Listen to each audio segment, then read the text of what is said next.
دیکھیں آپ کو یاد ہوگا کہ ہم کہتے تھے عمران خان صاحب کو کہ آپ ایسے irresponsible سٹیٹمنٹس نہ دیں. وہ کہتے تھے کہ اگر میں نہیں رہوں گا تو خدا نخواستہ ملک 3 حصوں میں تقسیم ہو جائے گا، اور کہتے تھے اگر میں نہ رہا تو اسٹیبلشمنٹ تباہ ہو جائے گی، اور پھر کہتے تھے میں نہ رہا تو پھر خدا نخواستہ ہماری جو نیوکلیئر کیپیبلٹی ہے وہ غیر محفوظ ہو جائے گی. تو وہ تو اس قسم کی بات کرنا جو ہے وہ بھی ملک کے مفاد میں نہیں ہے.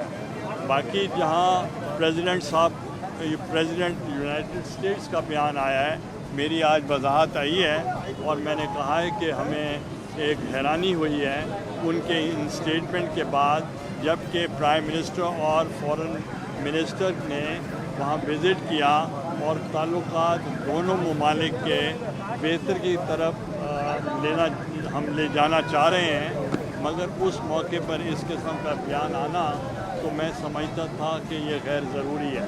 اور اس کے لیے میں نے یہ وضاحت بھی کی، جتنے بھی انسٹیٹیوشن لائک NTI وغیرہ، انہوں نے ہمیشہ پاکستان کے نیوکلیئر پروگرام اور اس کی سیفٹی کے لیے انہوں نے ہمیشہ سپورٹ کی. اور جان کیری نے بھی اپنے بیان میں کہا تھا کہ پاکستان کا نیوکلیئر پروگرام جو ہے بہت سیکیور ہے. اور جو پریزیڈنٹ اوباما سے میں ملا تھا تو اس وقت بھی میں نیوکلیئر سمٹ میں گیا تھا، کوریا بھی گیا تھا اور میں امریکہ میں بھی گیا تھا، اور انہوں نے تعریف کی تھی. اور NTI جو ان کا انسٹیٹیوشن ہے جو اس کی رائے بہت اوتھینٹک سمجھی جاتی ہے، انہوں نے بھی یہ کہا تھا کہ پاکستان کا جو نیوکلیئر پروگرام ہے وہ فلی سیکیورڈ ہے. اور اس کے اوپر انہوں نے بلکہ یہاں تک بھی کہا کہ ان کا جو security is better than India. اور آپ نے دیکھا ہوگا کہ انڈیا کا میزائل ابھی ہمارے ملک میں گرا تھا اور اس کے اوپر ہم نے پروٹیسٹ کیا تو انڈیا نے کہا کہ یہ اتفاقیہ گر گیا. تو پھر جب اس کی انکوائری ہوئی تو پروو ہو گیا کہ وہ اتفاقیہ نہیں تھا. تو اس لیے ہم یہ کہہ رہے ہیں کہ ہم دونوں ممالک کے تعلقات بہتر بنانے کے لیے ہم کام کر رہے ہیں.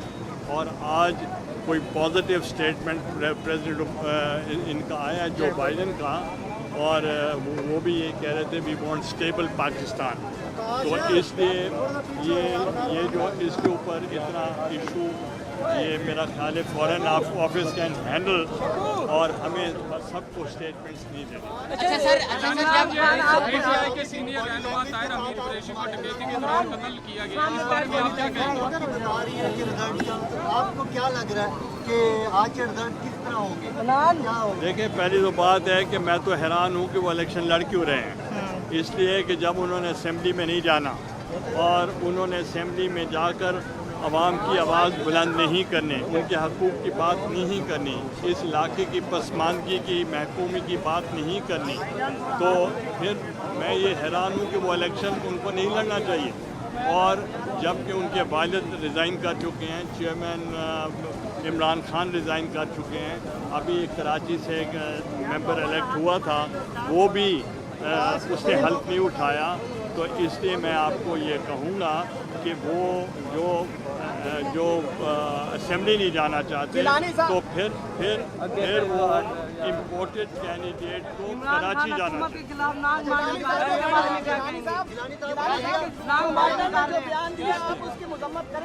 کس نے دیا؟ میں آپ کی طرح نہیں ہوں، اس میں مذمت کرنے کی بات نہیں ہے. وہ جو ڈیموش کرنا تھا ہم نے کر دیا اور بر وقت کر دیا. اس کے بارے میں کیا کہیں گے؟ دیکھیں، وہ اب ساری زندگی وہ ایک کاغذ لے کر امریکہ کا وہ سڑکوں پہ گھومتا رہے گا. He has no future. یعنی صاحب یہ بتائیے گا موجودہ مہنگائی کیا آج کے الیکشن پر اثر انداز ہوگی؟ دیکھیں، ان کو پتہ ہے عوام کو کہ یہ جو IMF کا معاہدہ ہوا تھا وہ اسٹیٹ کے درمیان ہوتا ہے، پارٹیوں کے درمیان نہیں ہوتا. اگر ہم اس پہ عمل درآمد نہ کرتے، پاکستان آئسولیٹ ہو جاتا اور وہ ایک سری لنکا بن جاتا.